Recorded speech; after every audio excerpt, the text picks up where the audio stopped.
Every team, every topic, everywhere. This is Believe.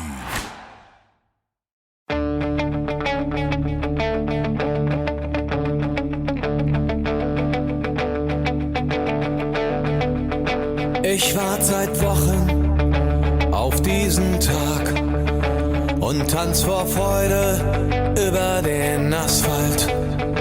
Als wär's ein Rhythmus, als gäb's ein Lied, das mich immer weiter durch die Straßen zieht. Komm dir entgegen. Hello and welcome to Gegenpressing. I'm your host Manuel Feth and I'm joined by Stefan Biankowski. Stefan, how's it going? Yeah, very, very well. Another fun weekend of Bundesliga football. Another crazy weekend of Bundesliga football. But that's what we look forward to. What day is it even? It's a very good question. I think it's Monday morning for me, Monday afternoon for you. Yeah. Yeah. It's the transfer season. I think we're both tired. It's just how it goes. But yeah, we have some Bundesliga stuff to talk about. And before we go into this, one thing that we will not talk about is whether the Bundesliga is competitive and whether Bayern Munich are just too good and should be sold to the Premier League. I'm tired of that, Stefan. I don't know how you feel. I've already made my opinions felt on this show. I think we should break up Bayern Munich. And until we do, I will hear no other options until that's decided. But yeah, I know what you mean. And every weekend is just the usual nonsense. Yeah. I kind of put a brief thread about it, and I've now I've now got some Dortmund fans on my timeline asking me to explain why I think they've underperformed, as if that needs even explaining, in my opinion. But anyway, yeah, maybe one day we can write a book about it. It seems like a topic worthy of a book. Well, we have something special planned for midweek, where we're going to come up with a solution. A solution, not the solution. I still think we should just sell them to the Premier League and take Man United back. That would solve the Bundesliga competitiveness overnight. I mean, that would certainly be fun. It'd be a good trade, I feel. If then other teams in the Bundesliga still can't win it, then they have no more excuses. This is my final message on this. And I think we should talk about a bunch of other things instead after this break. This episode of the Gegenpressing podcast is brought to you by BetOnline. BetOnline is the fastest and easiest way to wager on all your favorite sports, contests, and events with first-to-market odds and lines. Find reviews and news for every league, including Major League Baseball, NFL, NBA, NHL, combat sports, esports, and even golf. BetOnline continues to be the top online resource for all your sports information, from live in-game betting, props, and futures. Head to BetOnline today or use your mobile device to join today and make your first sports bet. Use our promo code BELIEVE50, that is BLEAV50, BELIEVE50, to receive your 50% welcome bonus on our first deposit. BetOnline, where the game starts. So yeah, one thing. Do you want to start with Dortmund first, or do you want to start with Leverkusen first? Speaking about underperforming Bundesliga teams that should be doing way better than they are. I think it's 6.5 dozen. I think either way, we're probably having the same conversation twice, aren't we? Okay, well, I'm going to just go by the schedule that was put out by Bundesliga.com, and that had Dortmund against Bremen first. So we're talking Dortmund first. First time a team loses being up 2-0 in the, what was it, 89th minute? And still manages to lose. That's a record. I think the black and yellows can be very proud of. Hashtag Terzic football. Great. It's I got up at 6:30 in the morning for this game, and I had all the regrets until the 89th minute. It's awful football. I'm sorry, but like There is no better way of putting this. And if this is the reincarnation of club ball that this club is so much craving and has been chasing for what now, 8 years? I'm sorry, this isn't it. It was a hugely frustrating game of football, I think, for any Dortmund fan to watch. And I think anyone who maybe didn't watch this game probably saw the results or saw the manner in which the goals came in and probably thought, oh, okay, Dortmund controlled this game. They saw it out 2-0, and then, there was a banana skin that they slipped on in the 89th minute, and Bremen had this kind of historic comeback. But in truth, it was actually a game in which Werder Bremen dominated most of the match. I actually spent most of the game just kind of absolutely puzzled as to why Dortmund were playing so poorly. I commented throughout the match about how it felt at times as though Dortmund were the away team and Werder Bremen were the dominant home side. They were playing so deep, struggling to get the ball out of their own half, struggling to make anything in the final third. And Bremen were just happy to pick them off, happy to play through them, happy to create chances. I think that's clear from the XG from the game, in which Dortmund's was only 0.23 to Bremen's 1.28. And literally about a moment before Gallardo scored that second goal, I think I tweeted out saying that Dortmund, the only shot on target which they had was Julian Brandt's. And, if you look closely, you don't have to look closely. If you just watch the highlights, you'll see that both of Dortmund's goals are basically long-range shots, which are hit and hope. Yeah. And had the game finished 2-0, I think that would have paved over a huge amount of issues in this Dortmund performance.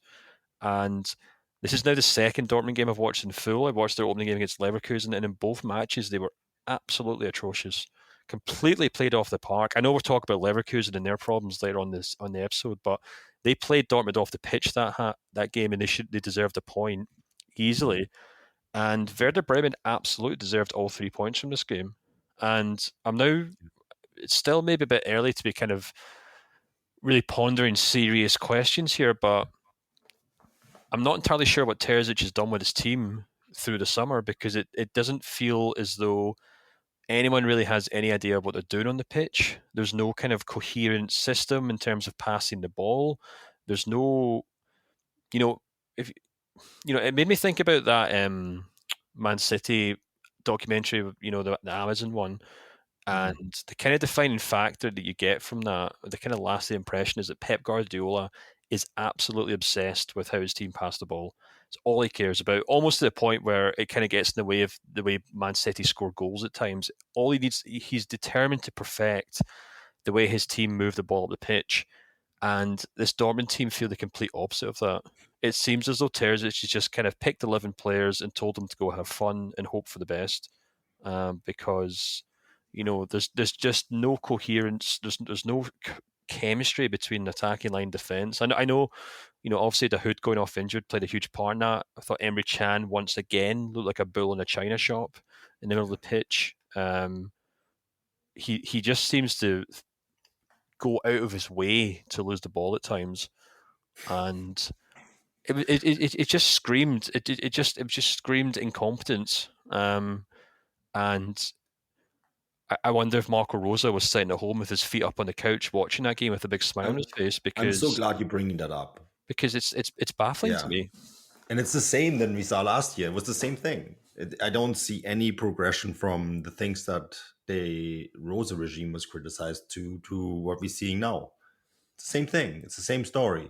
The story runs like a red thread through this entire mess that Dortmund is at the moment. And yeah, I had a thought here for a second. Now it's gone. It's gonna come back. I just, it's like this idea that you just put together 11 guys and you hope for the best, and you give them some inspirational talks in the dressing room, and you're buddies with them all and give them a hug and everything. That's a very superficial way of looking at what Dortmund were under Klopp. And this is, I think, where the problem is. Like, people don't understand that Klopp did all that stuff, right?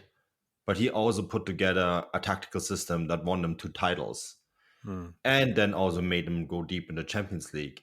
And I think this is where maybe a lot of people got it wrong, and maybe we get it wrong, and we just don't see the system yet because Terzic hasn't had enough time. But this idea that you can just give your key players a hug and a high five and send them out on the field and say, "We got this," and give them some inspirational mantra, that's not going to work. That's not enough. And it kind of feels like that. And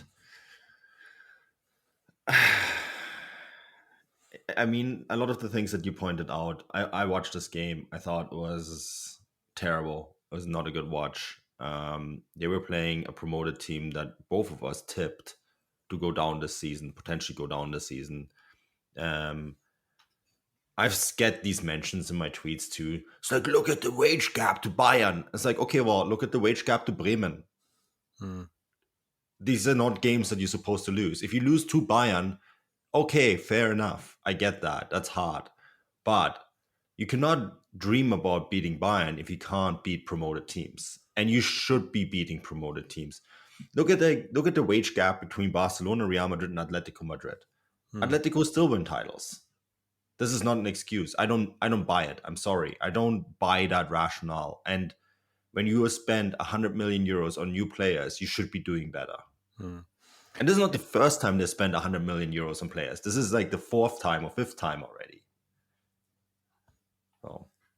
Yeah, it's such an interesting one because, as I kind of tweeted out after the game, the biggest issue here isn't just that Dortmund are underperforming.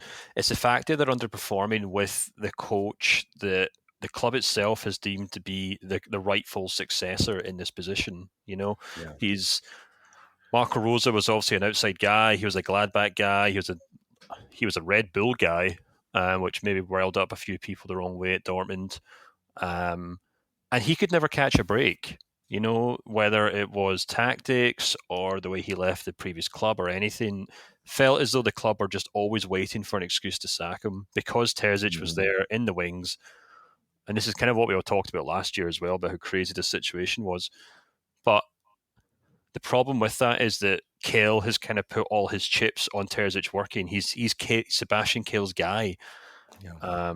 And unless there's a huge turnaround, not only is it going to lead to Terzic having to leave his job, but it could lead to Kehl having to answer some serious questions as to, you know, the running of the club. Why did they sack a perfectly good head coach? Now, I'm not going to sit here and try to retroactively rewrite history here and say that Marco Rose was, you know, an outstanding head coach and that he had Dortmund on track to challenge in the Bundesliga. He had his issues, don't get me wrong. He certainly wasn't a perfect first season. Still do maintain that, you know, he kind of had one arm tied behind his back because of the lack of funds that he got to spend last season, especially compared to this summer. But to just kind of like cut that short so quickly just to appoint Terzic, and for absolutely nothing to have happened is just baffling to me. Because the other thing as well is that it's not as if Terzic comes into this role with 20 years of experience as a head coach. It's not as if he's gone off to coach in Italy or Spain or England, and he's now decided to come back to Dortmund, where he started at the beginning of his career, and he wants to help the club. This is a young novice head coach who has just kind of been given this role because he's a Dortmund guy. It's almost maybe this is a bit harsh, but it feels like when you read these stories about these big Wall Street companies who daddy owns the company and he makes his son a board member or a chairman, you know, and he's like, right, you go see if you can make it work. And he's got absolutely no experience in doing so. Maybe that's a bit harsh, and maybe, you know, Terzic might be able to turn things around at Dortmund, but it's just looking at that kind of starting 11 and watching that team performance, it just screamed to me that there are holes all over this pitch. You know, I mean, I guess Niklas Sula will eventually come in for Hummels long term. You know, I guess the Hood will always be back in playing instead of Emre Can. That was a huge issue. Yeah. But we're still kind of waiting to see what Özcan can offer in the central midfield role, because I think they still need a defence midfielder. One of the most frustrating things about his performance was that when Dortmund play this kind of football, which is so disjointed, players like Bellingham and Marco Reus just completely get lost in it all because they don't have a defined role. And And, I don't know. You just look at that starting 11 that started against Bremen, and there's at least 4 or 5 players there who are completely unreliable. As much as Julian Brandt scored a great goal, he's far too inconsistent. Anthony Modeste hasn't hit the ground running. He's not a proven striker. Okay, maybe they can't do much else there at the moment. Fine. Guerrero, okay, great. He scored a goal too. Completely inconsistent. Hannes Wolf, completely inconsistent. Mats Hummels, inconsistent. Even Marco Reus, I thought, was quite poor in the day as well. He just kind of shirked his responsibilities when things kind of went a bit nuts. So this team really needs a really strong head coach to kind of step in and, lay down the law. But it doesn't feel like that because the club have appointed a cheerleader. Yeah, that. Dortmund fans are going to be so upset about that. But you stole this from a chat. I'm not going to say who said it because that would be a bit unfair. Yeah, no.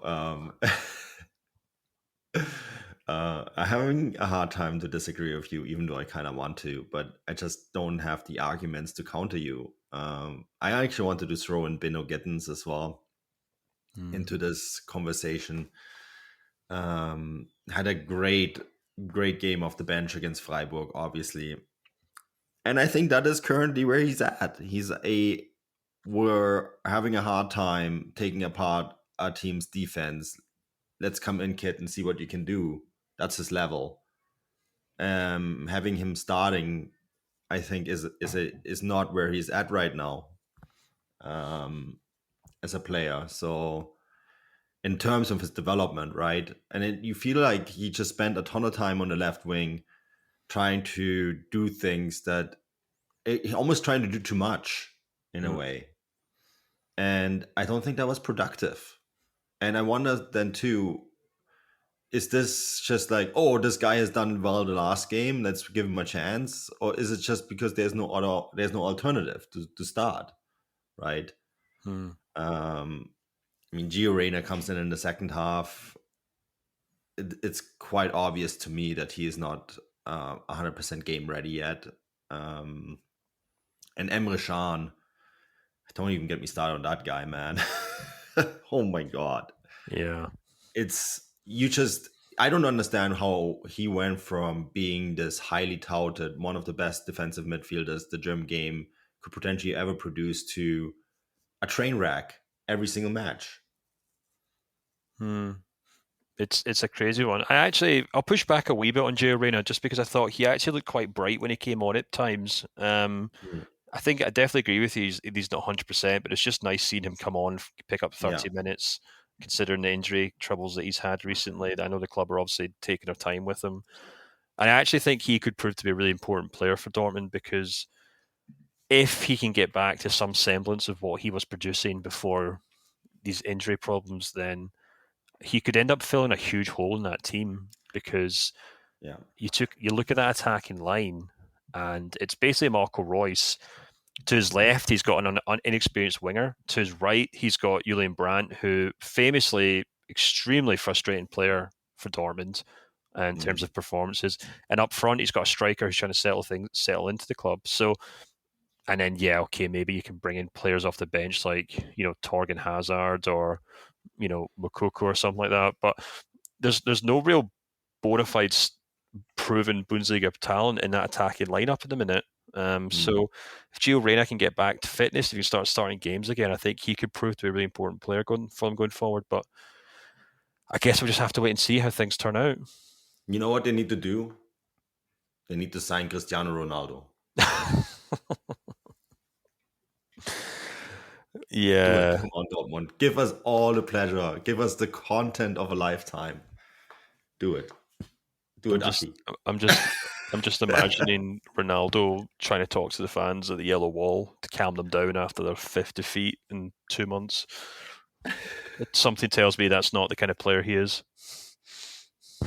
Yeah, I think he would be quite in for quite a culture shock. I'm just imagining him and Emre Can organizing a barbecue evening at their training facility in Brakel, at the outskirts of industrial Dortmund.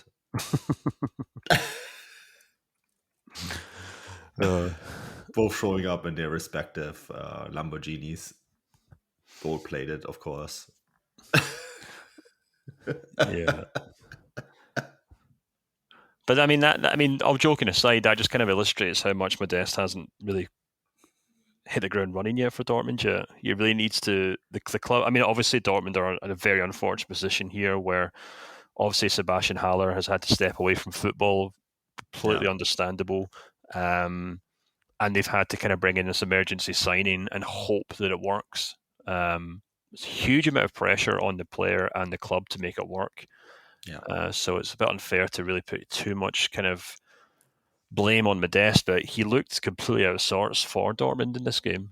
And I know he did this at times for Cologne, where he kind of goes missing in games and shows up with a goal, but he did look entirely disconnected from the team. There was no chemistry between him and Marco Reus, and if they're going to make this signing work out, that's going to have to quickly change. Yeah, this is why they need Cristiano Ronaldo. I just kind of want to see this. It would be hugely fascinating. I don't know. Could you imagine him in the Bundesliga, Stefan? That could just completely change the perception of that league. Yeah, but it's not going to happen, so I don't know why we're discussing it. Okay, fine. Should we move on to Bayer Leverkusen then? We will definitely not sign Cristiano Ronaldo. I think we need to move on to Leverkusen because otherwise we're just going to turn around in circles. Gerardo Seoane is not going to get fired. Fernando Caro coming out saying this. This is the CEO of Bayer Leverkusen. Is going to be safe in his job. That's 4 games in a row lost, Stefan. That's a terrible start. You lose the German Cup, okay, tough one. But then 3 games in a row in the Bundesliga. That gives you a mountain to climb for the rest of the season. Yeah, it does. I was speaking to someone at Leverkusen over the weekend, and I was asking them if they began looking for a new head coach, and they made it clear that this is just not a discussion at the club right now. That might change quickly, but it seems as though they're quite happy to just kind of ride out the storm and just kind of let things work out. And I can understand why to an extent, because, I mean, you look at that team that lined up against Hoffenheim the weekend, and it's by no means Leverkusen's starting 11. Per Klosik, who was signed as a prospect, has been thrown into the start 11 twice now, I think. In the first 3 games in the Bundesliga. Asmun as well looked, entirely lost as well. He seems to be a very bizarre signing, in my opinion. I really had high hopes for him, but something just hasn't clicked there. And it was just, it's just such an odd game. It was such a weird game. You look at the goals from that game. Baumgartner scores this ridiculous goals, like something almost out of FIFA, when like some guy's playing his little brother or something, in the sense that like it just was like it's the kind of goal that he'll only ever score like once in his career or something. Kramaric then scores 28 minutes later from a deflected cross, and then Rutter, who admittedly had a very good game, scores an absolute screamer. But that's before Leverkusen have a number of chances. Schick has a shot cleared off the line by one of his own teammates. And when you kind of combine that with what I was saying earlier on about how well they performed against Dortmund and still managed to lose, excuse me, I feel as though they've just been really unfortunate for the most part this season, not only through actual performances, but also through injuries as well. Obviously, Florian Wirtz is such a key part of this team, but they were obviously missing Bellarabi as well. Adli was missing in that game as well. So it's by no means a full-strength Leverkusen that we're looking at right now. And for some reason, it's also a team that's just completely devoid of confidence. But unlike maybe Dortmund, excuse me again, unlike Dortmund, I feel like all the pieces are there for Leverkusen to kind of turn things around. You know, they haven't brought in an inexperienced coach. They know exactly what they can do under the current head coach. It's just individual performances. It's bad luck. I mean, I'm still once again watching that game, baffled why Jonathan Tah is still starting defender for Leverkusen. I know he has a decent profile in Germany. I know he obviously has a history with Leverkusen, but you look at that kind of where he was for that Baumgartner back heel goal to open the goal, and he looks like a rabbit stuck in the headlights. And that's that's 2 games already from the first 3 that I've watched Leverkusen, thinking, what is Jonathan Tah doing there? So I don't know. They've got about a bazillion central defenders in that club, and I don't know why he still keeps getting a start. But hey, if I did know, I'd be a head coach. So who knows? Sometimes the decisions by head coaches baffle the mind. Yeah, I've seen this many times, and they hang on to their guy and they play the guy, and no matter what the guy does, they hang on to him, and it almost becomes like a taunting thing where they just like do it just to taunt you. I see it over and over again with certain players. I'm like, there's no statistical evidence this player is good, and yet he's always starting. Tom might be one of those guys. I just don't understand either. And I don't think his profile in Germany is that good anymore, Stefan. Like, this is the other thing. Like, I think he's almost higher valued abroad.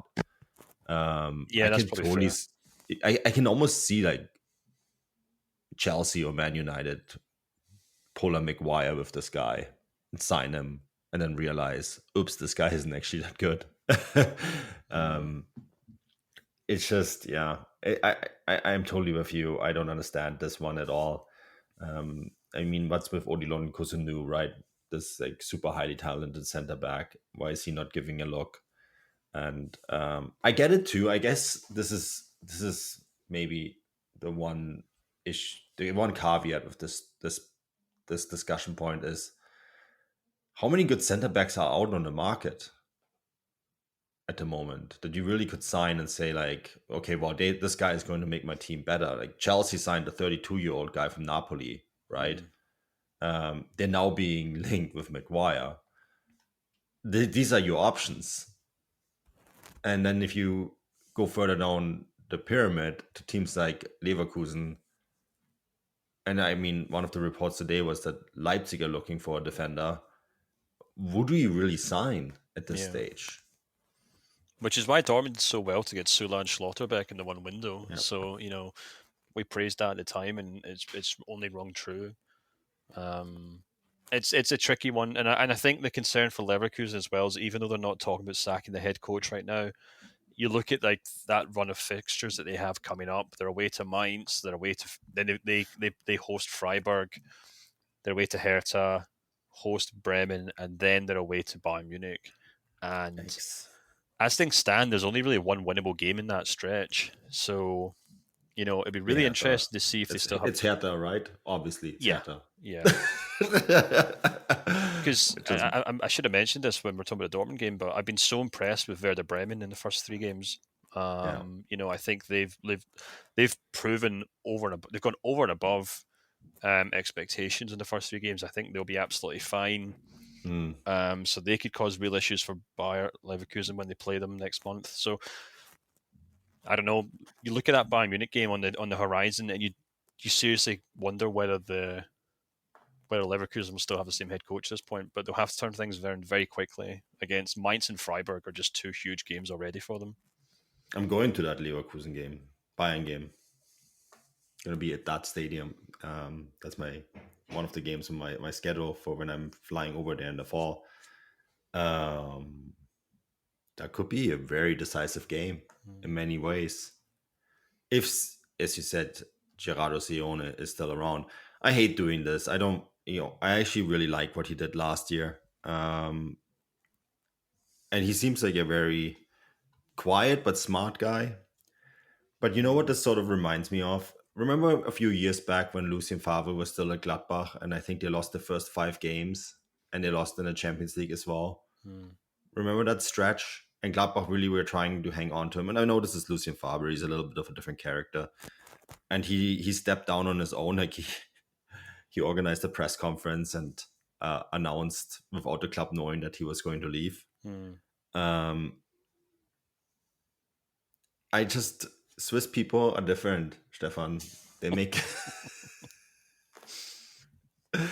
and you just wonder if Sione looks at okay, yeah, Leverkusen come out and say like he's not in doubt, but what if he feels that he doesn't reach the players anymore?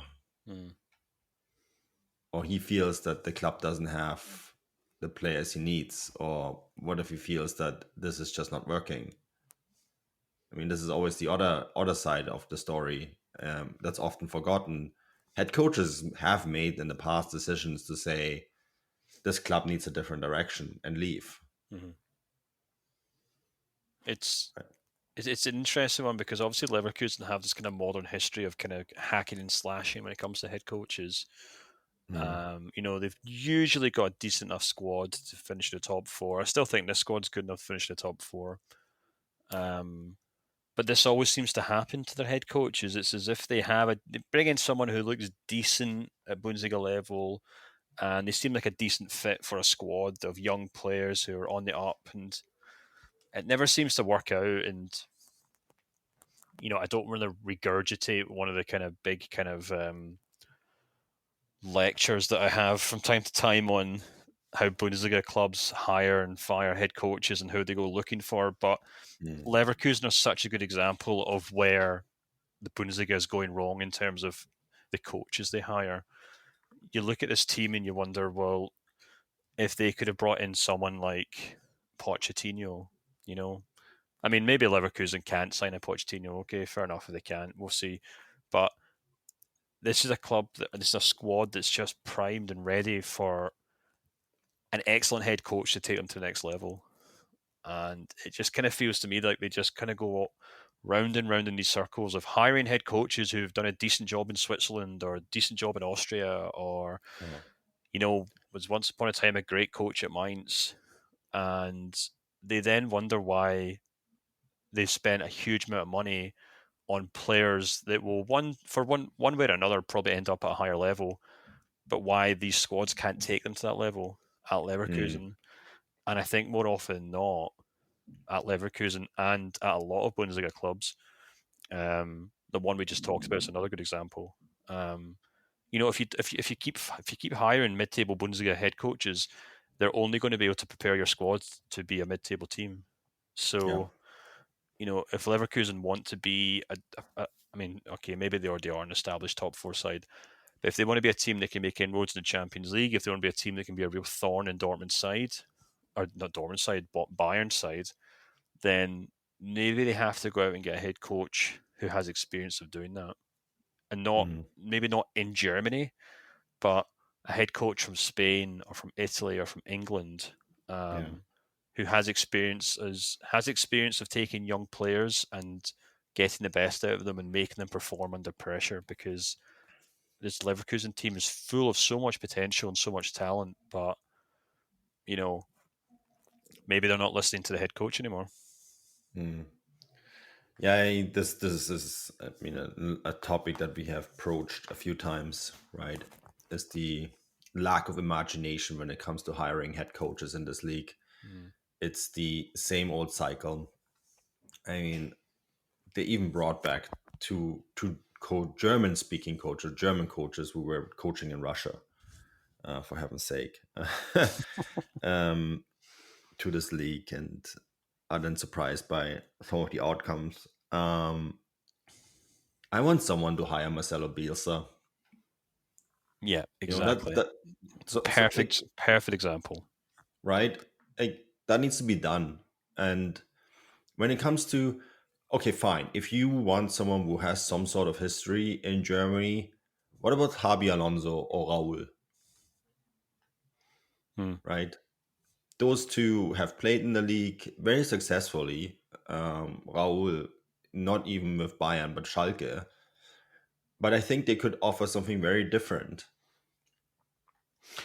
Do you know, I'm just going through the list of available coaches on the Transfermarkt website, which is a great tool for anyone. Hashtag inadverted advertisement for Transfermarkt.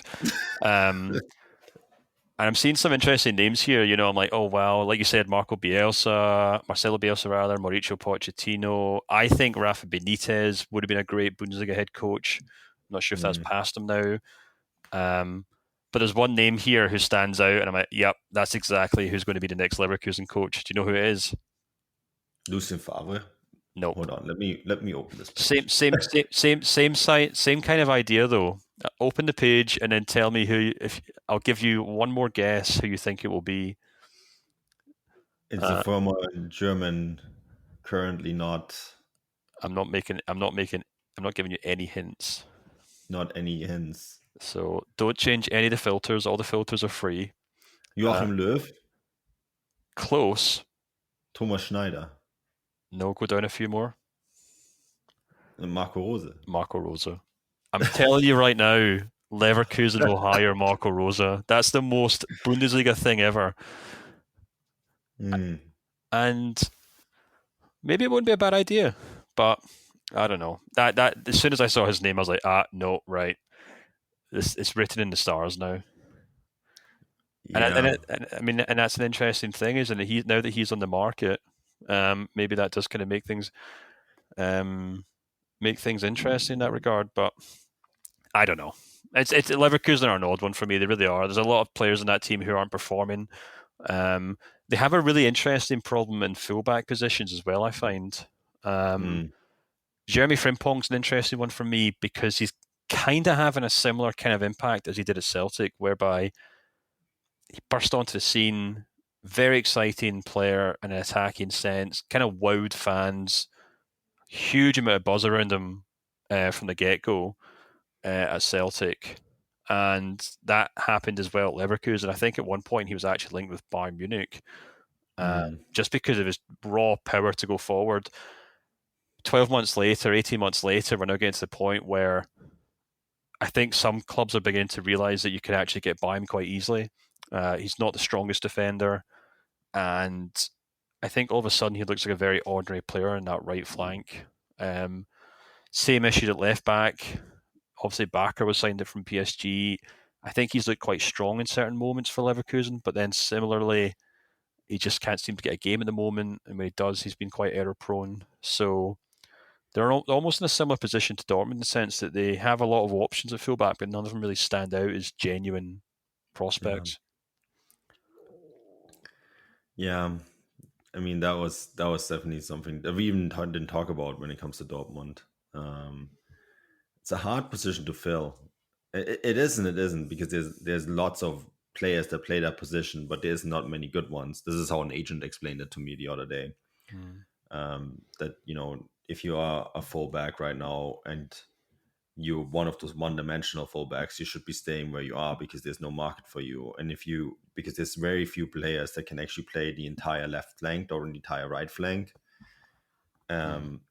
which is interesting. And then there's very few players that can maybe play left back or right back, but also play in a back three, which is another requirement that's becoming more and more. I mean, they have Piero Hincapié, who I guess sort of does that for them. But yeah, it's an interesting conundrum. And I think Leverkusen, it just kind of reminds me of this, as I said earlier, the situation that Gladbach were in a few years ago, where it just all goes sideways and it becomes a vicious circle, doesn't it? If you don't get the results and turn this around quickly, this can only go one direction, and then the new head coach of the club will be Marco Rose. Well, listen, you heard it here first. Yeah. Let's talk about something positive before this becomes too negative. Can we just talk about how awesome Union Berlin are for a moment here? We absolutely can talk about it. I mean, they did. I mean, on the one hand, they obviously did this last season. I think they did the double over Leipzig. And just talking about teams that are just kind of falling apart at the moment. That Leipzig team looked all over the place in defense. Guardiola doesn't really look 100% fit. Simican and Orban were all over the place. And that first goal, Union just kind of slipped they just kind of walked through them, really. Yeah, they sliced them open.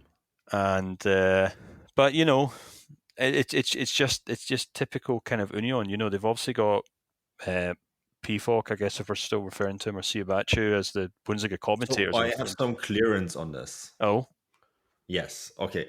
So in the Bundesliga, it's Jordan Sibachu because that's his legal name.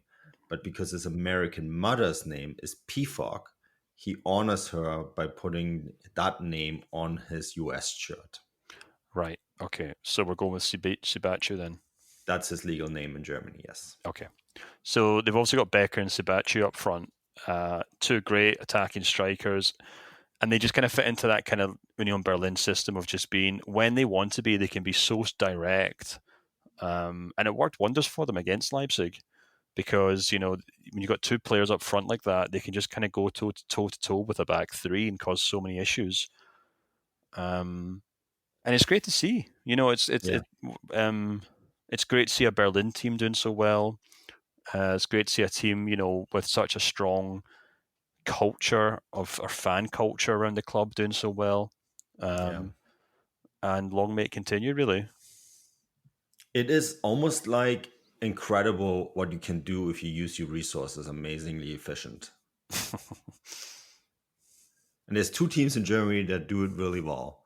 And because this is a copy-paste sport where everyone just copies everyone else, rather than everyone trying to copy Bayern, maybe the people should start copying Freiburg and Berlin before they start copying Bayern. Because this is what Union do so very well. There's an enormous amount of discipline. And Urs Fischer might be one of the most underrated coaches in the Bundesliga, period. But he's put together a system that is in some ways, very different. It's a 3-5-2. It's very compact. He relies on these fast players up front, who they also signed and identified and are actually better than what they had previously. So they sell and then improve, which is a very difficult thing to do, but they do it well. And then they just stick to it. And there is a certain amount of, Bochum playing a counter-pressing, attacking style against Bayern Munich. It's just absolute suicide. Union Berlin wouldn't do that. A Freiburg wouldn't do that either, right? Which brings us back to the point that more teams need to be like them. They need to be more like Union and Freiburg in that, okay, well, we can't play 4-3-3, 4-2-2-2 against Bayern Munich. We can't just rely on this idea that everything in German football is gegenpressing. And yeah, that's the name of our podcast, but doesn't mean everyone has to play that way. And say, okay, well, this needs to be different for us to be successful. And I think that is where it kind of is our sense of what we probably tried to convey a little bit earlier, is that more Bundesliga teams need to be like Union Berlin.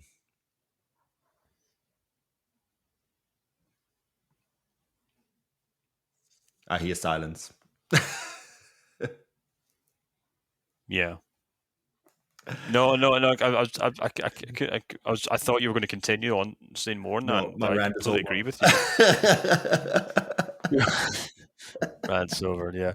No, I completely agree. And the interesting thing about Union Berlin is, unlike maybe Freiburg, who have been so efficient for so many years, but obviously only have so much room to grow into, Union have an entire capital to grow into. Yeah. Technically the largest, not the largest, well, yeah, the largest city, I guess, but also the largest kind of, metropolitan area as well, in terms of fans as well. So, there's a huge amount of room there for them to grow into just naturally, if they can continue this upward curve, which comes from, as you said, more pragmatic tactics rather than just kind of the boilerplate formation and tactical system that a lot of clubs are happy to stick by. And long may it continue. Great to see, and I can only pat myself in the back because I'm pretty sure I predicted them to finish 6th. Yeah. You did, and you're probably going to be right. I tongue-in-cheek said to my dad, maybe they make the Champions League this year. That'd be quite something. Not saying that's going to happen, but I mean, as Berlin-based club in the Champions League would probably be pretty good for German football. But like this also kind of points at this. I have this vision that if you are a head coach going to an interview process at any German team, you're going to be like one of those smart looking guys, probably glasses, try to look a little bit like Klopp, right? And he is like, here's our attacking style football that we're going to have. I'm going to use guys from the academy. We're going to be counter pressing. We're going to be playing up in the attacking third. We're going to press. We're going to like score lots of goals, and then you get relegated with Bochum. But Union Berlin, like Urs Fischer is none of that. He's such an old style coach. He's a little bit like, he actually does look a little bit like Marcelo Bielsa. Yeah, I couldn't agree more. I was actually watching, I know we're just kind of rambling at this point, not really talking about anything specific, but it's such departure from, I watched the Gladbach Hertha game, and although Gladbach looked decent at points, and I think they might actually have maybe turned a corner in that regard, just because they do have a decent front line that seems to be clicking. Large parts of that game were just two teams struggling to pass the ball, and because they were more intent on being quick, they're more intent on running into each other, more intent on intercepting, more intent in gegenpressing than actually taking their time, passing the ball, and creating plays. And I'm ashamed to say this because it's probably the most harshest thing I could say about the Bundesliga, but it kind of reminds me of the Premier League from about 10 years ago, when people used to say it often resembles just 22 guys running into each other. And, this is probably why Bayern are quite happily just sleepwalking to another title right now, and why they're easy. They find it so easy to kind of break through teams, because if every single team, I've said this in the podcast 100 times, if every single team in the league plays gegenpressing football, Bayern will just walk through them all. It requires teams like Union, it requires teams like Freiburg that are far more pragmatic. They have smarter head coaches that can change their tactics from one week to the next to deal with the opponents that they're playing against. And I think that's something that Dortmund and Leverkusen are kind of missing right now. Specifically Dortmund, who, whether they can change things, whether they can develop their own system remains to be seen. But if I was to kind of show someone who's never really watched any Bundesliga football, the pros of gegenpressing and the flaws of gegenpressing, I'd show them that Dortmund team, because there's no real kind of system to that. Yeah. Well, we got a title for the show. Bundesliga. Bayern teams need to be more like Union Berlin. I'm sure Union Berlin fans would be happy to hear that. Yeah.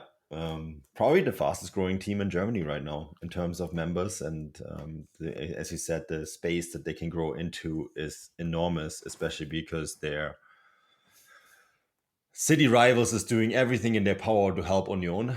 And yeah, I think Union Berlin is the team of the future in many ways. They have a legitimate shot, if they keep growing organically, to actually become a pretty big club in German football, a consistent top 6, maybe even a top 4 team eventually down the road. And hopefully that's a blueprint for some other cities that haven't really quite figured it out. But Stefan, we're out of time. We've talked a lot, mostly ranted.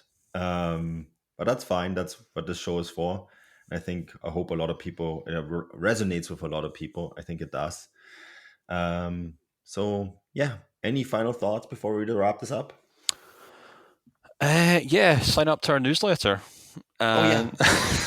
Listen to our bonus podcasts and all the other things like that, really. I'm excited for the bonus podcast this week. It's going to be fun. Yeah, it's a bit of fun. It's a bit of nonsense, but it's also something we're both putting a lot of research into. So It should be a good laugh for subscribers. So you can take our free trial, see what you think, and stick around if you like it. We hope you will. Yeah, 100%. Well, this show as always is brought to you by Bet Online, and we'll be back later this week with a bonus show, the preview, and of course, Stefan's and my articles on the Substack. Until then, Auf Wiedersehen.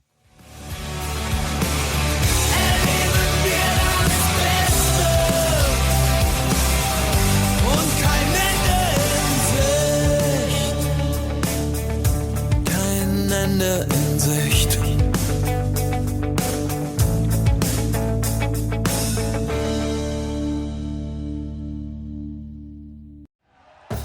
Thank you for listening to Believe.